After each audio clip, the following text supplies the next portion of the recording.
Okay, so outlining. You have on your page, I believe, 2. Page 1 of this is a reminder of the goals, what you're being graded on. Yes, it's different from paper 1. So if you're here last week, please don't use last week's for this one. You are then going to be looking at paper 2. So let's look at page 2. Page 2. We're going to read it. View number 1. Page 2. Yes. Choose paper 2 prompt and type it in the top of your outline. Okay, so on your sample outline, which is somewhere, I'm going to borrow this to you. The sample outline, you write your prompt at the top. Yes? Or you type it, that's fine. Okay, I'm ready to talk about that one. 2, look at your analysis table. We are going to be talking about generally how we organize a paper 2. That works. Not everyone has to do this. The better writer you are, the less you have to rely on gimmicks. But for beginners, a paper 2 is about form and function. Oh.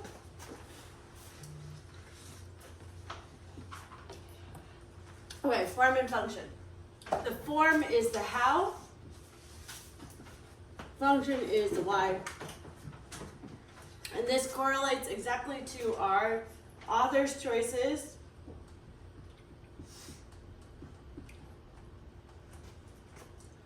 and our author's message.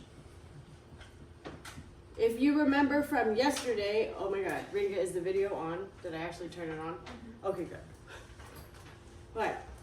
If you remember from yesterday, your prompt will give you one of these. So one of these is already chosen for you.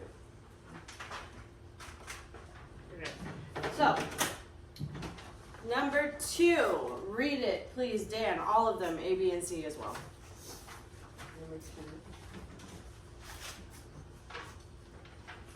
It says 2 on it. It's page 2 of 5. Page 2 of 5? Look, that can't be page 2 because of the whole thing.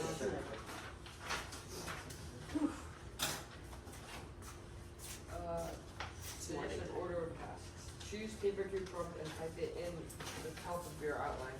Look at analysis table. Identify author's choice form. Explain how that choice impacts the audience function.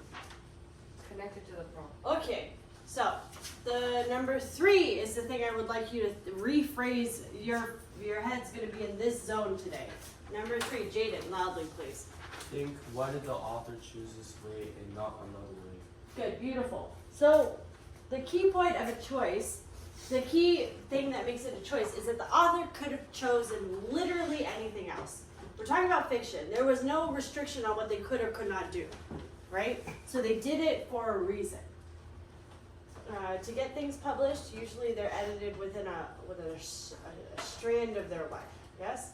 I have multiple friends who've published books that are sold in stores, and if they write 500 pages, their editor cuts 300. So they'll spend their whole year or years painstakingly researching and writing out 500 pages, and the editor will be like, you don't need these 6 chapters. Those are gone. So I do want you to think, why did the author choose to keep this? Because whatever's in the book, they fought to keep. Yes? Okay, then number 4, Joshua.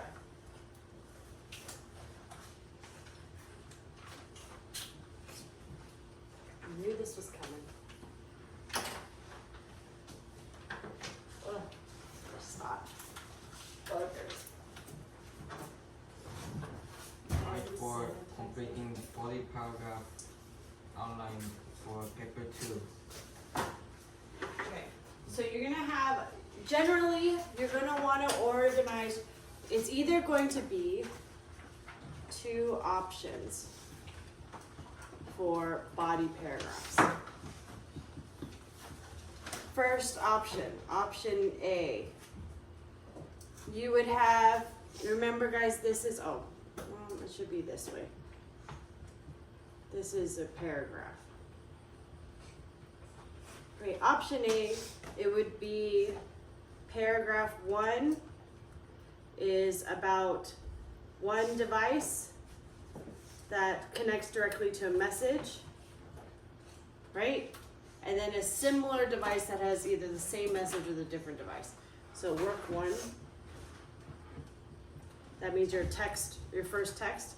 And then you have either similar device, different message,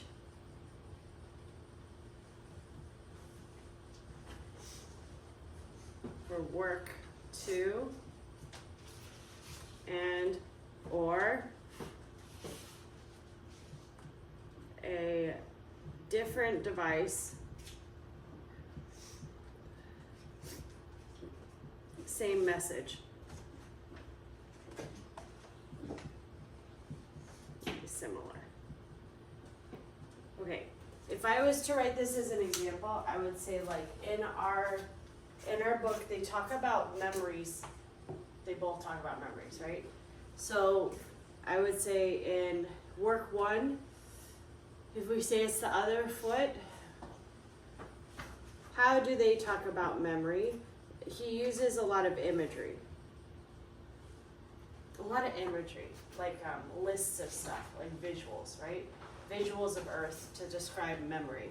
And it's kind of like graphic. So that thing we were talking about where he puts normal peaceful things and then he like laces it's very sinister things, like lynching trees are very graphic. That's really upsetting. So then that would be Bradbury. Whereas I feel like if I was to choose my pathway, different device, same message for the other one. It would be like metaphors. They keep using metaphors, like how memories like come alive, they play like movies, right? So then they're comparing it to things that we can understand to talk about memory. And that might be, is her last name spelled like that? What is her last name? I'm trying to get my things mixed up. We don't know. Fine. Let's pretend it's like that. I think that's actually one of my students' last names. I'm getting it mixed up. Okay, so I have 2 new little girls this week that I think have the same last name as this author. It's very confusing for me. Okay, option A would be this. So device, message, right? That's probably the more advanced one. That's the one that you're eventually going to want to do because that one makes the most sense. But option B, what we can start off with, which also works plenty well, and since it's a timed in-class essay, the other option would be, for the first paragraph, to just talk about devices. All. Like style defining. So what you could do is you could just do work 1, devices, and then list your major devices. Imagery,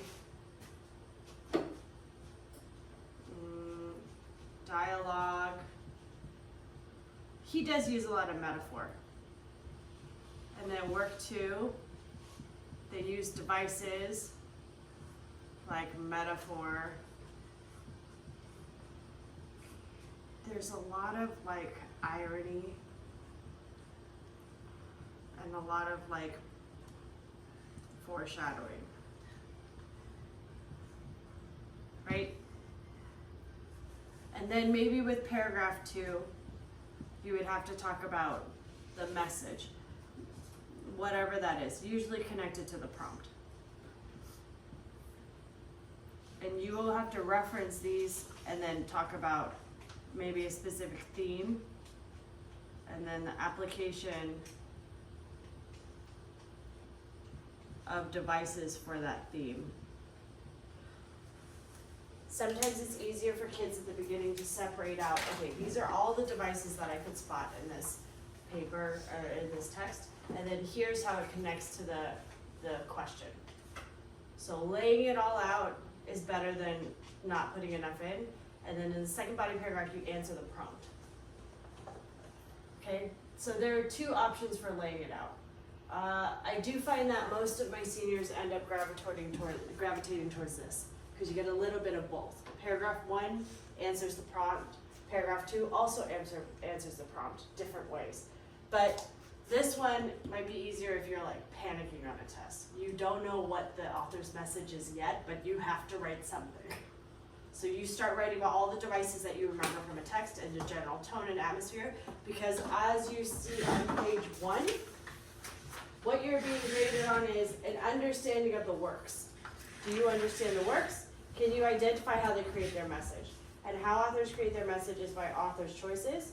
And then as you are writing on the timed test and you write out all the choices, you can kind of pick from those to answer the prompt for the last piece. So I would say the first one is best if you have a lot of practice with this. So targeted, each one is an idea. So this metaphor was used for this idea. And then to talk about like the ending, this is what the device they used when they're ending the story. What were the choices that the author made? Notice that for this one, it doesn't have to be a device. It can be a choice of ending. So the choice here could be opening up or rounding off, right? Opening up or rounding off is a choice. The author could have ended the story there. So I would categorize opening up as a choice, which means that you would then have to decide what the message, what was the point, yes? You do have to compare them. This is different from the IO. If you're IO, you talk about two texts, but you're not comparing them, you can't compare them. But this one you should, so let's go to the next page. Oh, she is gone, so you will have your prompt up here. You're gonna write your temporary thesis, which is your like immediate gut answer. Then you need to make your list of evidence. Notice I've given a suggestion here, but on your example, I've put it even shorter. So on the example, I just put my 4 examples, the line number, and I noted the scene. I don't have to write out a whole quote. Please don't spend your time typing out quotes for this. You should know what the general point of that scene is. So I just put the scene number and the line number, so I'm organized. So that's boom, boom, boom, 3 steps. The next one is body paragraph 1, idea 1. I do like it being author the first text and then the second text in the same paragraph. Sometimes teachers at the school advise you to analyze text 1, then text 2, and then a comparison paragraph, but you're being graded on that last paragraph. So putting it off to the end is risky. It's for 2 reasons. One, timing. You might not get there in time, and then you're just in huge trouble because they'll have to grade on whatever you can squeeze out at the end. The second and more important one for me is by the time you finish writing a body paragraph, your idea has changed a little bit. Yes? So then if you write out 2 full body paragraphs before you do the comparison, by the time you get there, you might not be in a comparing situation. You might not be able to compare them anymore. So my recommendation, what we were practicing this week is, your first evidence is going to be from text 1, your second evidence is going to be from text 2. So 1 Kwangsbath, 1 Otherfoot. And then you are going to use the transition to compare. I put some examples here.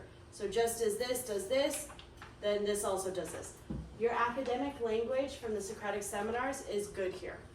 Yes? So if you get lost, sentence frames will help. Or unlike this other person does this.